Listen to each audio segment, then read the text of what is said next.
Secret 1. I spent too long trying to prove myself when I look back on my life. The first thing that stings isn't the mistakes I made. It's the time I spent trying to be someone I wasn't. In my 20s and 30s, I chased validation like it was oxygen. Every promotion, every compliment, every piece of approval, I needed it to feel like I mattered. I thought success meant respect, and respect meant love. But as the years went by, I realized that the applause fades faster than the silence that follows it. I wish I had known that you can't fill the hole inside with other people's eyes. The more I tried to prove my worth, the more disconnected I became from who I really was. I regret not learning sooner that the quietest kind of confidence comes from simply being, not performing. You don't have to prove you're good enough for the world.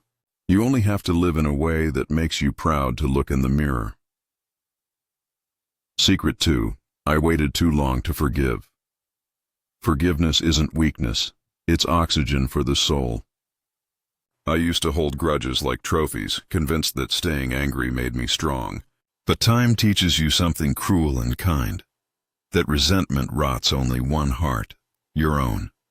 There were people who hurt me deeply, and I replayed those memories like reruns of an old show I couldn't stop watching. I carried bitterness into rooms where those people didn't even exist anymore. I regret that. I regret the nights I lost to imaginary arguments, the years I wasted carrying emotional luggage that never belonged to me. Forgiveness doesn't excuse the pain, it releases its power. I wish I had learned earlier that forgiving someone doesn't mean they win. It means you're finally free. When you reach 60, you realize the only things heavy enough to slow you down are the grudges you refuse to put down.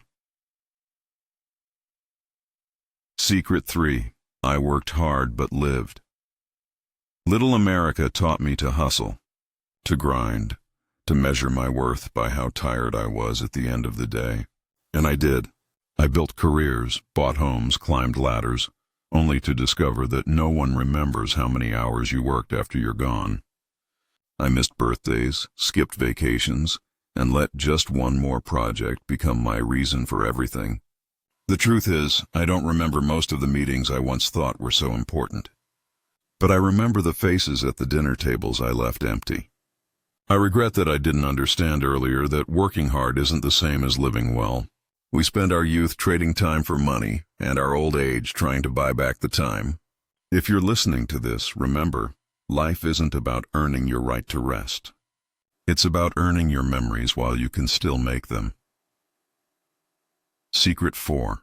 I thought love would always wait. There was a woman once, or maybe two, who I thought would always be there. I assumed love would survive distance, pride, or poor timing. But love, I've learned, is fragile. It doesn't fade from one big heartbreak.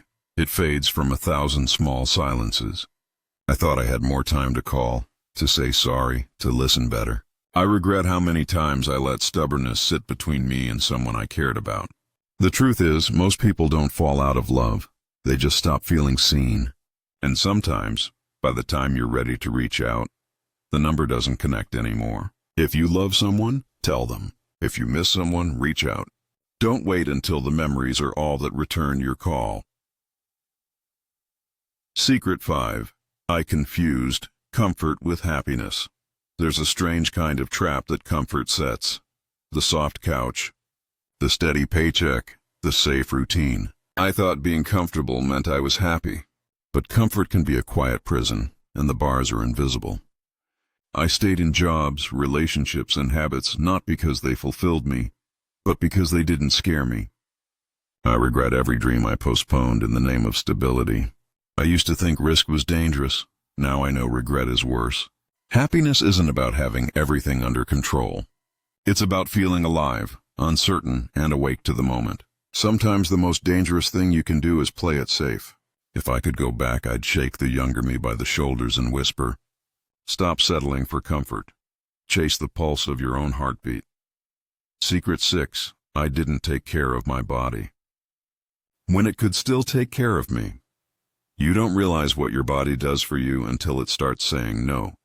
I used to abuse it, skip sleep, eat fast, drown stress in coffee and beer. I treated exhaustion like a badge of honor. Now at 60, I feel the bill. My knees ache, my breath shortens, my back whispers warnings every morning. I regret every time I said, I'll start next week. Because weeks turn into years, and years turn into limitations. I wish I had known that movement is freedom, that food is medicine, and neglect is a slow poison. When you lose your health, every dream you have becomes smaller. Take care of the vessel that carries your story. You only get one, and it remembers everything you do to it. Secret 7. I let fear write.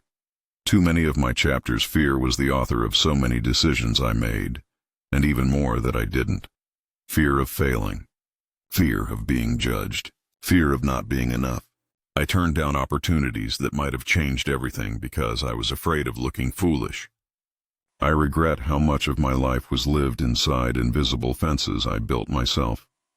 What I've learned is that fear never really goes away. It just waits for you to decide who's louder. Every time I said I can't, it was never true. I could. I just didn't trust myself to try. Courage isn't being fearless. It's choosing to move forward despite the trembling. I wish I'd learned earlier that fear only rules the life you surrender to it. Secret 8. I didn't say, I love you. Enough.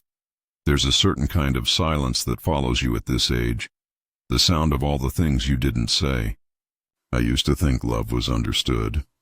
That my family, my parents, my kids, they just knew. But silence leaves space for doubt, and doubt grows roots.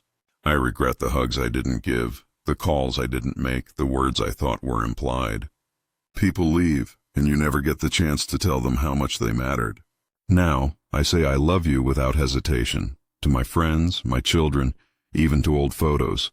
Because love left unspoken feels like a ghost that lingers in every empty room. If you love someone, don't let pride or habit silence you.